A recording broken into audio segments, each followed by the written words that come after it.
Ladies and gentlemen, welcome back. You are listening to Sons of Ours podcast. My name is Ian Wintering. And I'm Micah Flores. We are hot in the middle of our finals week. I know that most schools are, in fact, I'm pretty sure every school in the world is done with finals right now, except for us. So, Yep, that's kind of what I've heard too. I got still got a few friends up at CU, and I've been seeing all their graduation party invitations and stuff like that, and the pictures on Facebook about the cap and gown and, right. and all the graduation ceremonies and stuff like that. So we're still going strong. We ain't scared. Yeah, part of it, what makes our finals, like we have 2 weeks of finals and we do study days between each final. Yeah. So like we have, 2 or 3 finals on one day and then we don't have anything the next day. That way we can study all day and then another set of finals. So we end up having, instead of 1 week of finals every day, we have 2 weeks of finals every other day. Yeah, which is, man, I love it.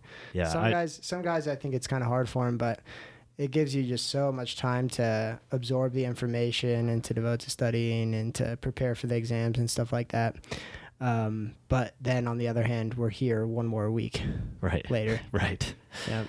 And then this year also we got pushed back one more year because World Youth Day. And so normally we only have 1 week where we have all of the retreats in the same week. So all the guys go on retreat in the same week.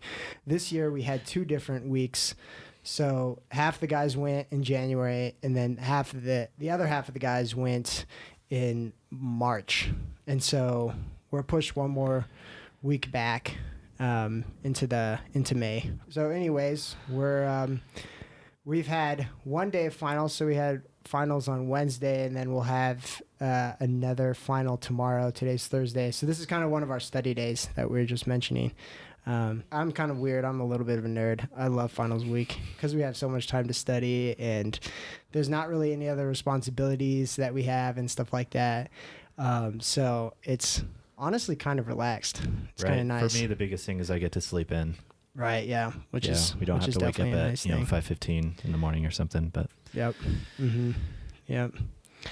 Oh, Ian, yes, Ian.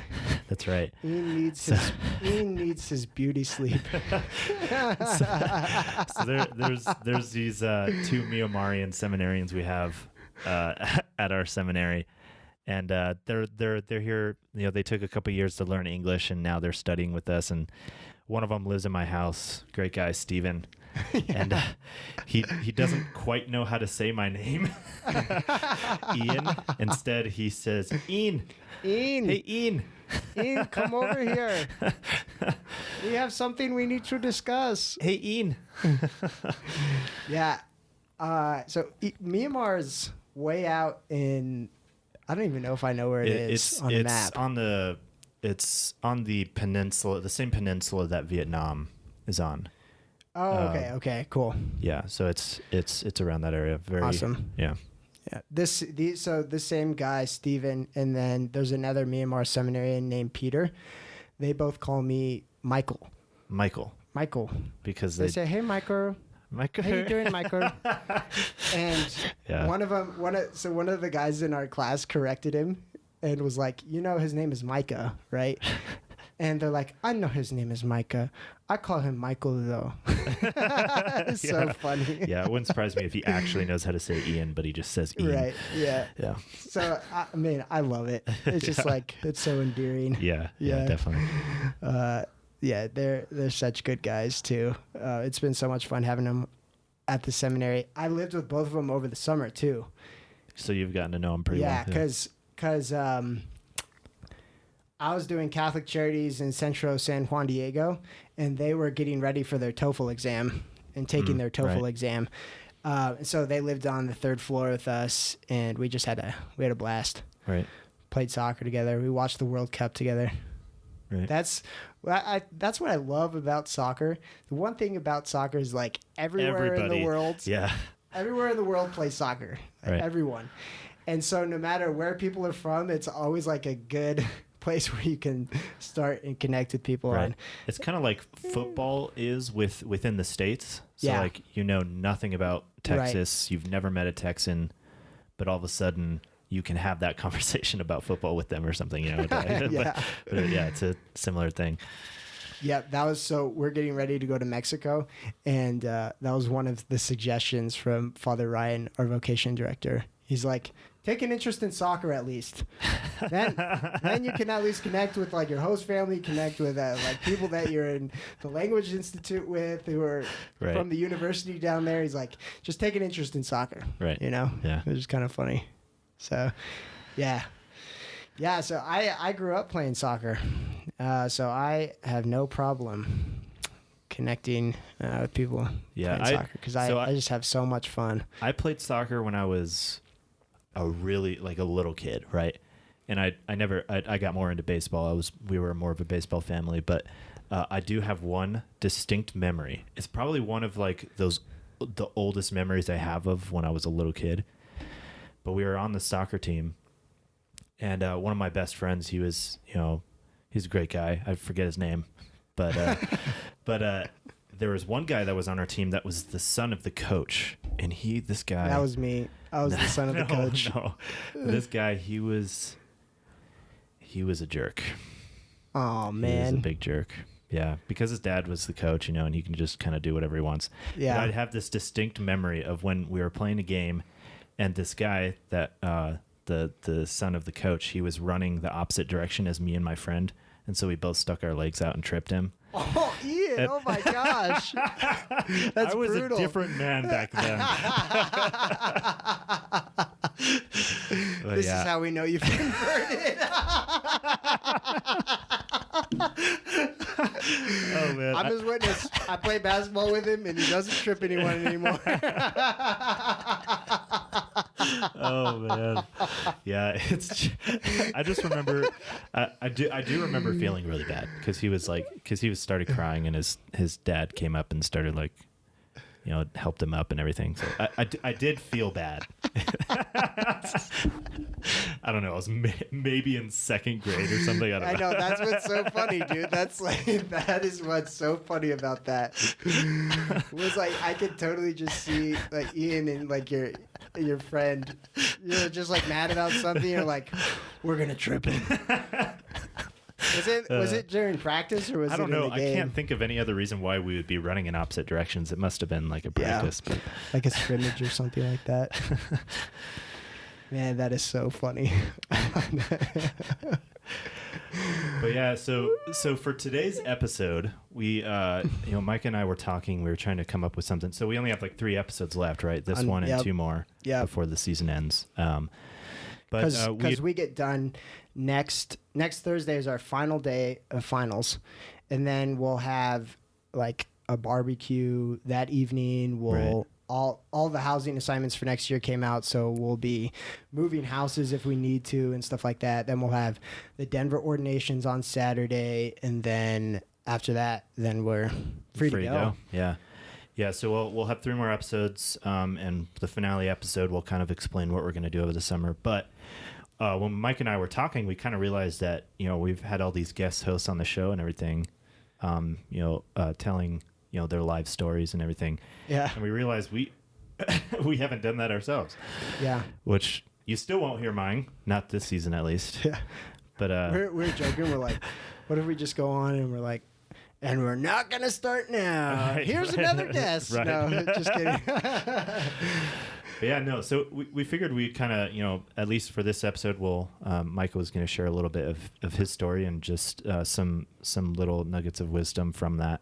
And then, maybe next, season 2, we'll share my story as well. But yeah, and my part, the part of my story that I'm going to share today, isn't as much with, a little bit about my vocation and how God formed that, but most of all, just like how I came to be in relationship with God, right, and how I came to try to love Him. You know what I mean? Right. And so, yeah, I don't know. It's I'll probably mention a little bit about kind of going from just like wanting to follow God and then Him calling to priesthood, but probably not as much. Right. Yeah. So, one of my first experiences of God that I remember was when I was on this retreat called Snowbound. So when I was in high school, I actually hung out with a lot of Protestant people. I had a lot of friends from my middle school who went to Parker Evangelical Presbyterian Church, Pepsi.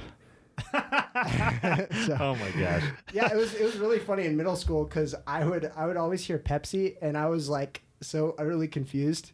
My first thought was like, okay, that's a drink. Then my next thought was like, isn't that where the Avalanche play hockey?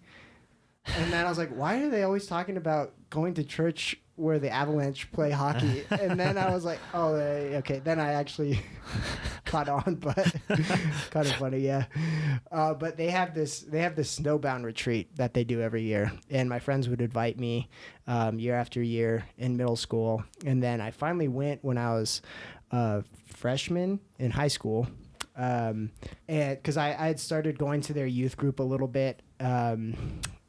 Because, I don't know, the one that I had at the church that I was going to, the Catholic church that I was going to, I don't know, I didn't know anyone. And, I don't know, to be honest, just, like, didn't have very much fun at it, you know? Right. Unfortunately. So I went on this snowbound retreat, and it was kind of like a classic Protestant retreat where there's, like, praise and worship and then a talk, and then kind of like time for conversations afterwards, a small group. But we had just got done doing like a praise and worship and then a testimony from a speaker who'd come up there. And I don't know, it was like one of those experiences where I was like, man, like I really want to give my life to the Lord. You know, I experience his love in a profound way. Through the speech and then through just like praise and worship and stuff like that. And and I went outside and we were up in the mountains close to Winter Park, Crooked Creek. It's a YMCA camp up there. And it was a beautiful, clear, starry night. And I just like walked out and looked up at the stars and was just overwhelmed. I was overwhelmed by the majesty of God and how incredibly big he was. You know, sometimes there's those moments where we experience God's beauty in such a profound way that like we're moved out of ourselves in a certain way and we just feel so small, you know. And this was my experience up at the snowbound retreat. And then a similar experience, I think it was like a year later. It was like a same starry night on a mission trip in southern Colorado with that same church. And yeah, I mean, we had just got done hanging out, like the whole group of high schoolers that I went with. We were talking out in the field, and then most everyone went to bed, and I was just there alone. And there was another experience under the stars, just completely overwhelmed by God's majesty and in his beauty, right? So these were some of my first experiences of God. You know, I also grew up going skiing a lot, grew up hiking and just living in Colorado. As a true Denver. Right? Yeah. Just living in Colorado, this was just a huge part of my life. Like when I was in middle school and even before that, we were up in Winter Park almost every weekend. Wow. Yeah. We were up in the mountains. We had my grandparents had a condo, so we'd go up and stay the night. And if I wasn't skiing both Saturday and Sunday, I would at least be skiing Saturday. And so that's what I did every weekend. You know what I mean? It was during the winter at least. And so the mountains just like have a huge place in my heart too, you know, and there's just different moments where you're up there in the mountains, and it's that same experience that I have underneath the stars. You know, those are kind of like the first places that I knew that there was something bigger than me. You know, I hadn't quite come to experience Jesus in the Eucharist yet, or experience the grace of God in the Catholic Church. Like I said, I was going to Protestant church at the time. I know we'd go, my family and I, we'd go to mass every Sunday and stuff like that. But I just like still didn't understand. I didn't know the point. I didn't know why we were going. I mean, in high school, I was like, like the youth group leaders at Pepsi are like more engaging than the priest, in his homily and stuff like that. And Right. I remember one time my friend asking me, like, why don't you just become Presbyterian? Like, why do you still go to the Catholic Church? And I stopped and I was like, wow, I mean, I really don't have an answer for you. You know what I mean? Mm-hmm. Like, I didn't know why. I didn't know why I was Catholic or why I was going to church on Sunday, stuff like that. All I knew is that, like, that's what I grew up with, and that's what me and my family did, Right. So senior year of high school is where things started to change. I was confirmed, I think, when I was a sophomore in high school. And then junior year, there was a retreat at Regis and stuff like that. And so my heart was starting to be open. I was starting to ask more of these questions, like what? And then, I had this conversation with my friend, and I was like, I need to actually figure out why the heck I'm Catholic. You know what I mean? Yeah. And then I had a really important friendship my senior year of high school. This guy named Trey Ahern was a friend that I met at he was a year behind me in school, so he was a junior when I was a senior in high school. But we played soccer together. Woo woo. And my senior year, we were both competing for the same spot on the varsity soccer team. But we also lived like 2 minutes away from each other. And so it was kind of funny because we were like competing for the spot. And I asked him, one day I was like, hey, do you want to carpool to school together? And we've had conversations about this, and he says like his first reaction was like, heck no, I don't want to ride to school with the guy who I'm trying to win a spot from on the soccer team. But he said yes, and so we started carpooling to school together, and before we knew it, we were just like having good conversations about the faith and trying to live it out in high school. It's just a lot of different temptations and different ways that we can be led astray from the Lord when we're in high school. And it's just like a really important time in our lives, And so Trey started inviting me to go to adoration with him when we were a senior in high school. And it was actually the same night as the youth group. And so I'd have to make a decision. I was like, am I going to go to adoration with Trey, or am I going to go to the Protestant youth group, And the few times I went to adoration with Trey, I started to just ask the questions, like, Jesus, are you actually present here? Like I've been told all my life that you're present in the Eucharist. Are you actually here?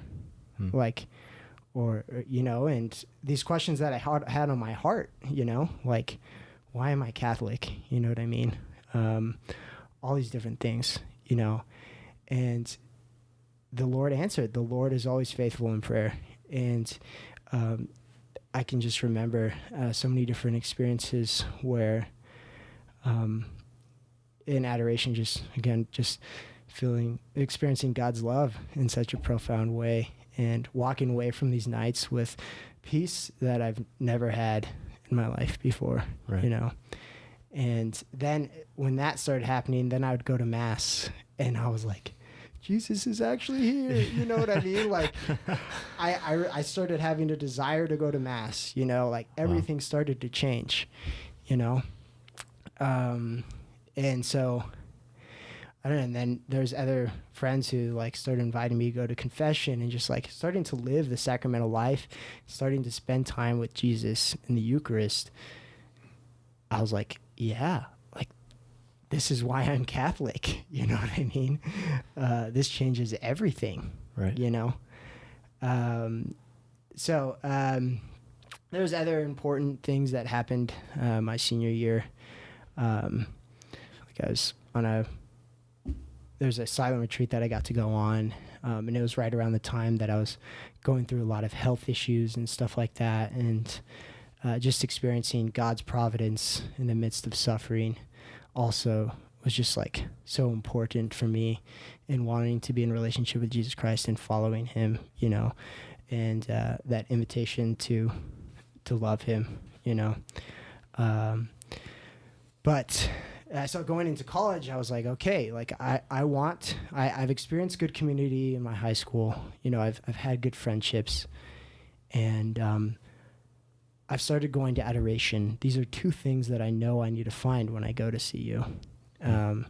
And so it was crazy. Like God just works in mysterious ways. And it was the opening mass on Fair and Field. They have it every year at CU. They have an open air mass, and it's the main field on CU's campus in the middle of campus. And it's usually where people play frisbee and play soccer, or all the recreation, volleyball.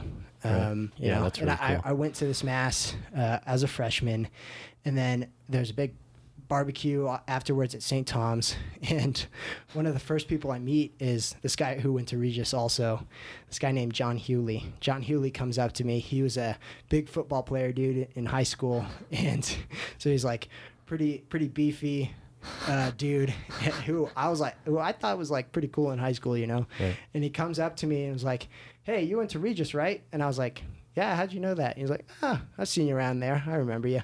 And and I was with another friend, Michael Cates, who went to Regis too. And he's like, and he asked us both, he's like, "Hey, you guys want to be in my Bible study?" I was like, "Yeah, sure, why not?" And he's like, "Also, you want to come on a camping trip this weekend with St. Tom's?" I was like, "Heck yeah, I love camping." You know what I mean? Like, This is awesome. And so we went up to near Aspen, close to the Maroon Bells and stuff like that. And the mountains up there are just incredible. I don't know if you've been up there. Have you been up there, Ian? I mean, I've been around Aspen on our camping trips, but on the seminary's camping trips, but okay. But yeah, I'm not sure if I have.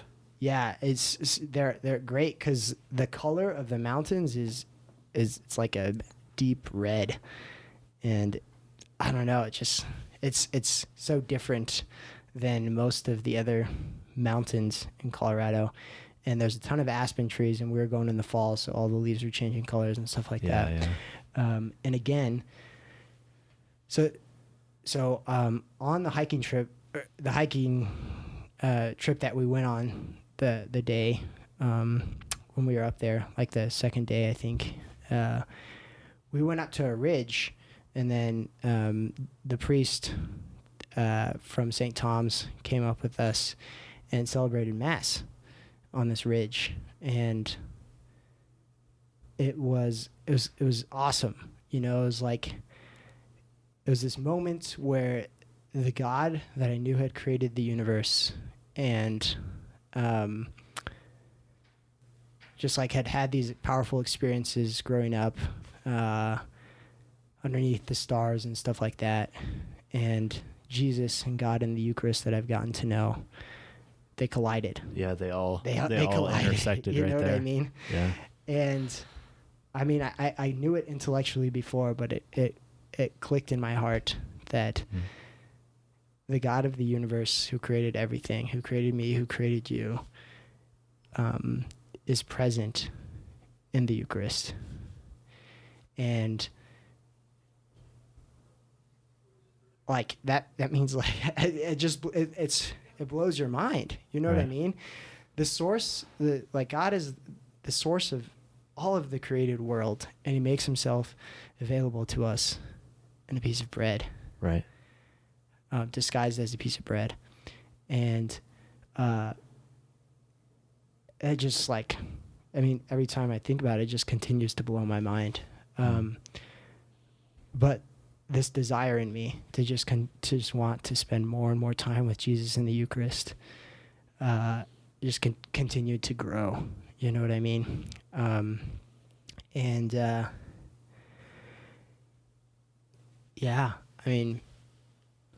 there's different moments where I was praying in college and just like staring at Jesus in the Eucharist and just like, it's almost like the window into eternity. You know what I mean? Like what comes to mind is one of the Psalms, Psalm 111.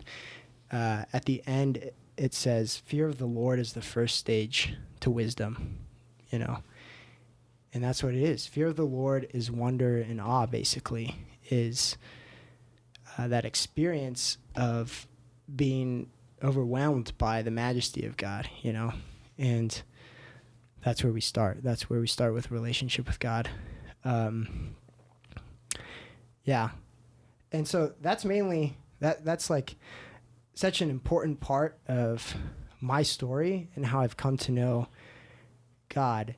And it's also what we want to talk about today, too, is kind of like how we come to know God through the natural world, but then also like what's the point of studying in that sense, too, right? You know?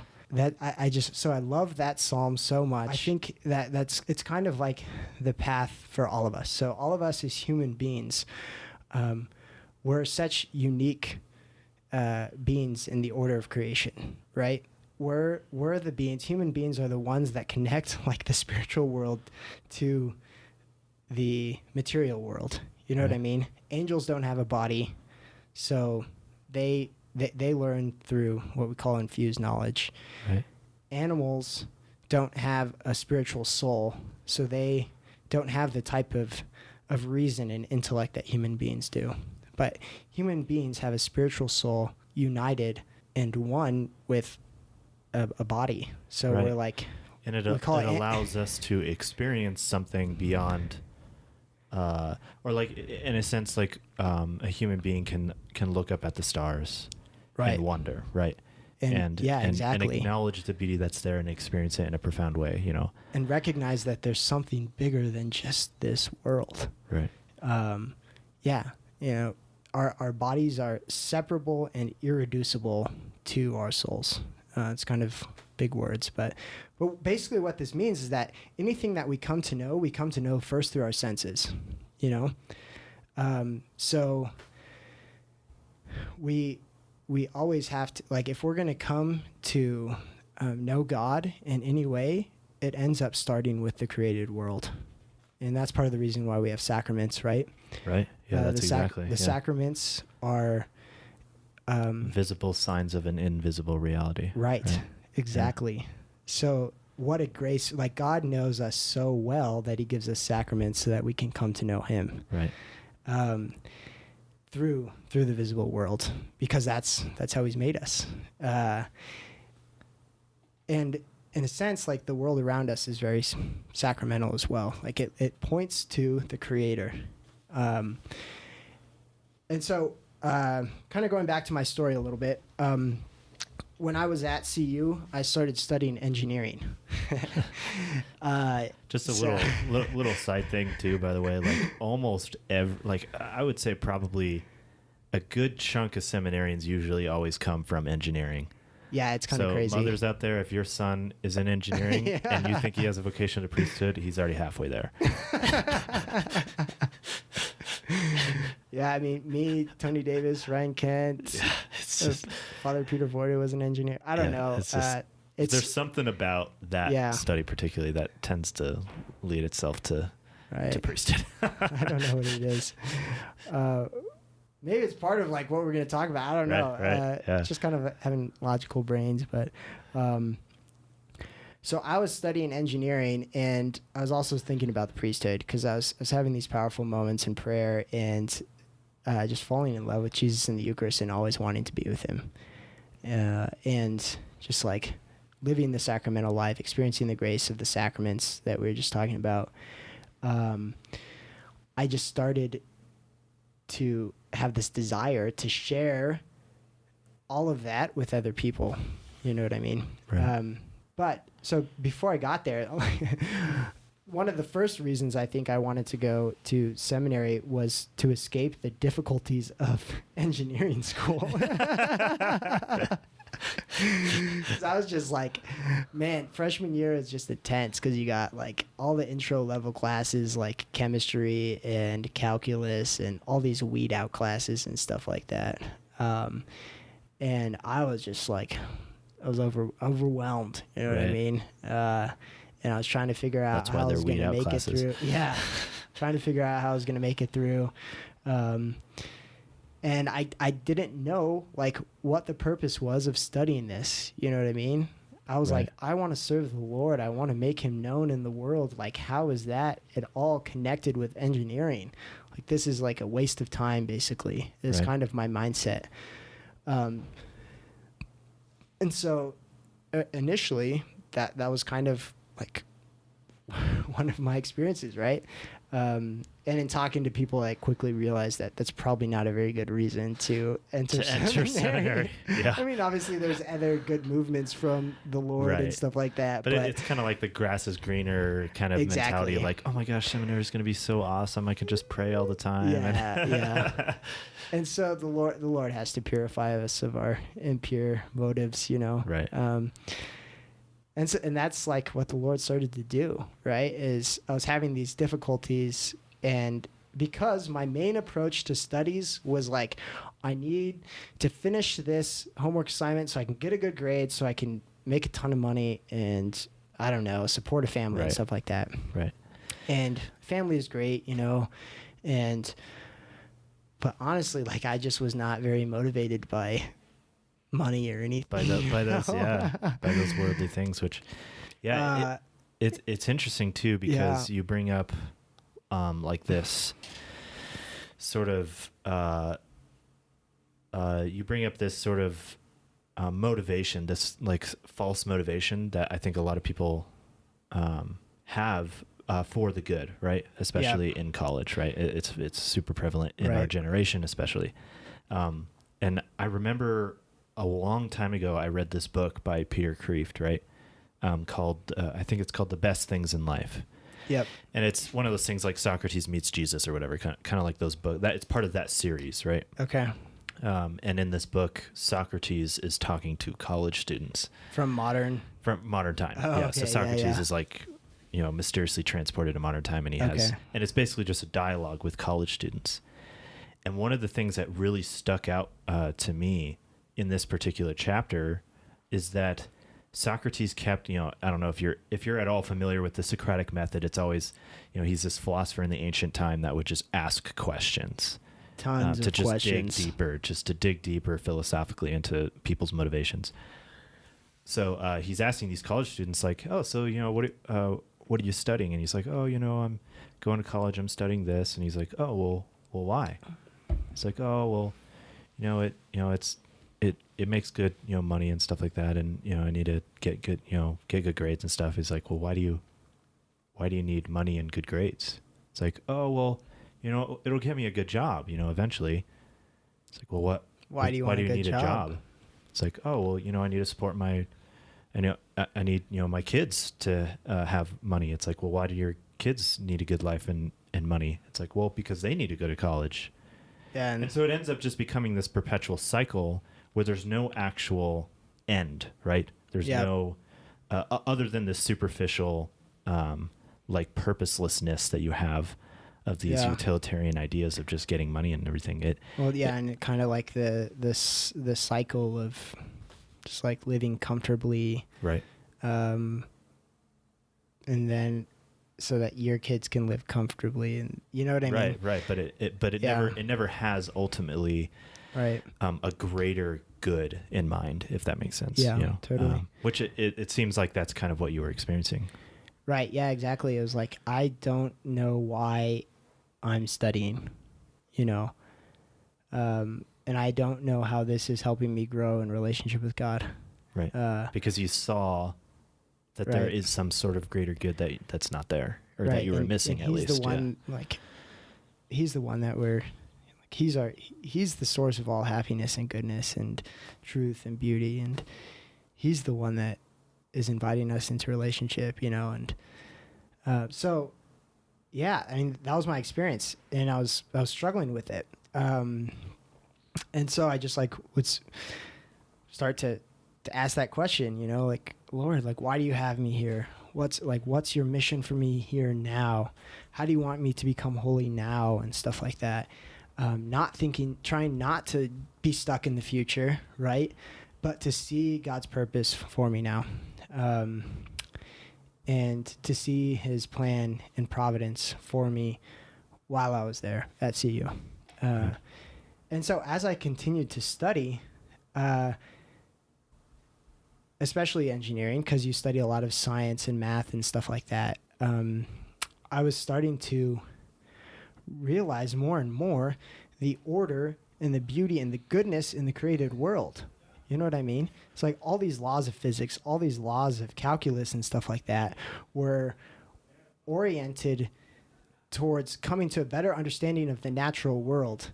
And it just showed the inherent, like, order in the world. You know what I mean? Like, right. There's everything, you know, like, even if you just like look at a tree and how it grew from a seed all the way to a huge tree, there's so many different things that are happening, right? Mm-hmm. There's like photosynthesis and I don't know. I mean, that's like the big thing of how plants grow, but like for flowers, like bees have to come and pollinate the flowers, and that helps the flowers continue to grow better, and they need water and they need sunshine, and there's just like so much order and purpose there. Right. You know what I mean? And so what I was studying was environmental engineering. So I was working a lot with water. Mm-hmm. And with water, it's like one of the most incredible things that we have here on this earth. Like, without water, nothing else survives, right? Humans don't live, animals don't live, plants don't live. Like, water is key for our planet. Right. It's the reason why we can have life. And so I was starting to dig deeper into all of that, and my mind was just being blown. You know what I mean? Like, all of this cannot just be like by accident, but is from the hands of a creator, you know? And that's what was so cool, was I was starting to see God present there in my studies of engineering. And I bet that radically changed the way you approach studying. Yeah. Yeah. And then there's just like different moments where instead of just like dreading going to do homework, I'm starting to look forward to it. Cause it's more moments where I get to just like see the goodness of God in creation by studying like how he has created everything to work together. Right. You know, and just like that desire to know that, because I don't like one of the biggest things for like kind of principles of studying theology, right, is faith seeking understanding or love seeking understanding. And so the more we come to love God, the more we desire to know about God, and the more we know God, the more we can love him. And it's just like this cycle, like it feeds itself, right? Right. And honestly, like that's the whole purpose of why we should be approaching studies in general, is to come to know God. And it's interesting because in our seminary formation, you know, they talk about we have these 4 pillars, right? You know, human formation, which is just, you know, forming the human body, and then there's spiritual formation, then pastoral, but the 4th one is intellectual formation, right? Yep. Which that's always the thing that people always ignore when they're discerning priesthood. They're like, oh, I'm just going to be locked in a room praying with Jesus all day. It's like, no, you're actually going to classes. You're getting a master's degree. Like it's a legit, you know, thing. Right. But there's this distinction. Like there's a reason they don't call it the academic pillar of formation, right? And I don't know if this is a real distinction, but it's at least a distinction that, you know, we make in the seminary to classify, you know, this difference that Micah is kind of talking about, which is like the intellectual life versus an academic life. Academic life being like, you know, you're studying for the sake of a good grade so that you can get money so you can have a job. You know, like like, you know, which in themselves like isn't bad. Right. But you just have to recognize that it ultimately doesn't have a greater purpose. It's not the end. Right. There's something higher. Intellectual life is actually participating in knowledge for knowledge's sake. Like it has an end that is greater than, you know. Right. Just myself. Right. Exactly. Yeah, totally. Yeah. And that's kind of how we are at least trained or advised or pushed to study here in seminary is with that intellectual idea of knowledge rather than this academic one. Yeah. And to help, like like we were saying, it's like for the sake of relationship with God, for the sake of growing in friendship with him. And if it's not leading us to friendship with God, then what's the point? Right. You know, and I mean, there's like, so it kind of gets complicated because there's a lot of different reasons, like, because, you know, someone who's called to the vocation of marriage, may have to like do something tough that they're having a hard time finding God directly in the studies, but it is leading them to get a good job and it is leading them to fulfill the vocation. Right. But their vocation is for the sake of the family and like in heaven and growing in friendship with God. So that ends up being like what has to be our highest motivation, like, because he's our end. He's what's going to bring us most happiness, you know? Right. But yeah, in seminary, that definitely kind of has to be our mindset. I mean, it has to be because we study, particularly before you enter theology, you're studying philosophy. Like, I don't think there is a field of study that has any less of a practical purpose than philosophy. Like, it is so pointless in the utilitarian sense, right? Right. Because great, I have a bachelor's in philosophy. Now what? Like, what do I do that I ponder at at my existence and my being and the transcendentals? Like, who gives, like, what does that matter?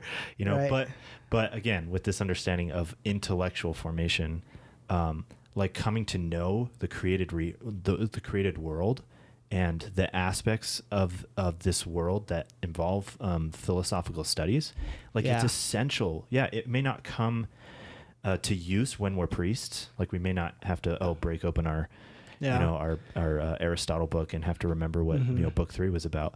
But that's not the point. But it trains us. It trains us also like how to think well. Right. Because when we approach the study of theology and the study of scripture, God, because he's made us to have a mind, wants us to use it to come to know him. So we have revelation, but he wants us to use reason to interpret revelation, like obviously through the lens of the church, guided by the Holy Spirit. But we need that, like that has to be a part of it. So we have to learn how to reason well. Right. Like one of the great like examples of this is, like when you're in the middle of your philosophy studies, I think a lot of seminarians just kind of get bogged down with, like, why are we going through this? This is torture.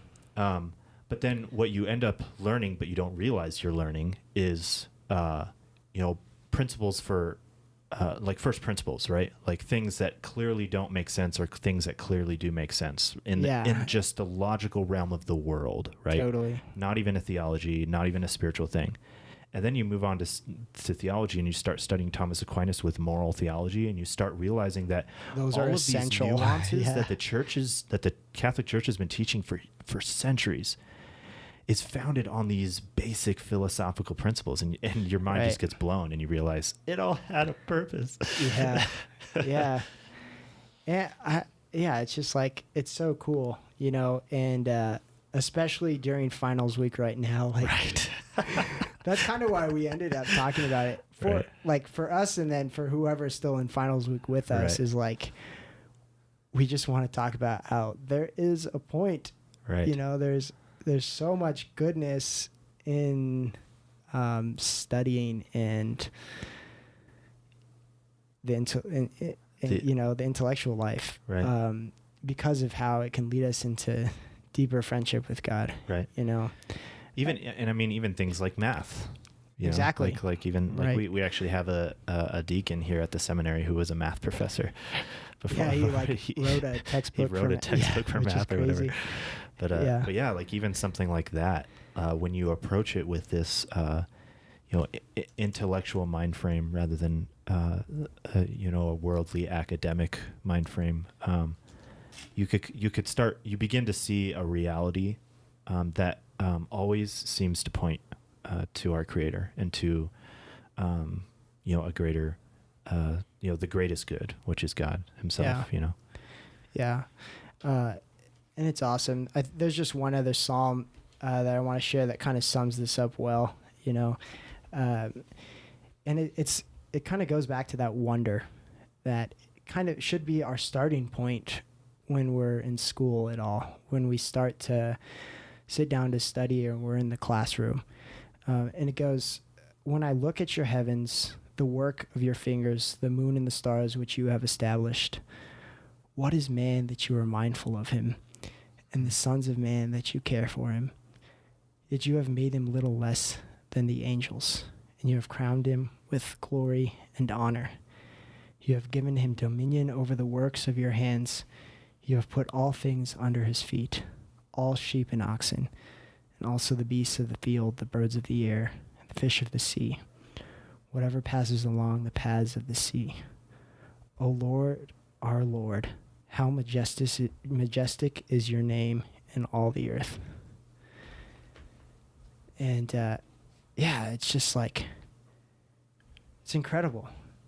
And seeing the beauty of the world, we can know that God loves us.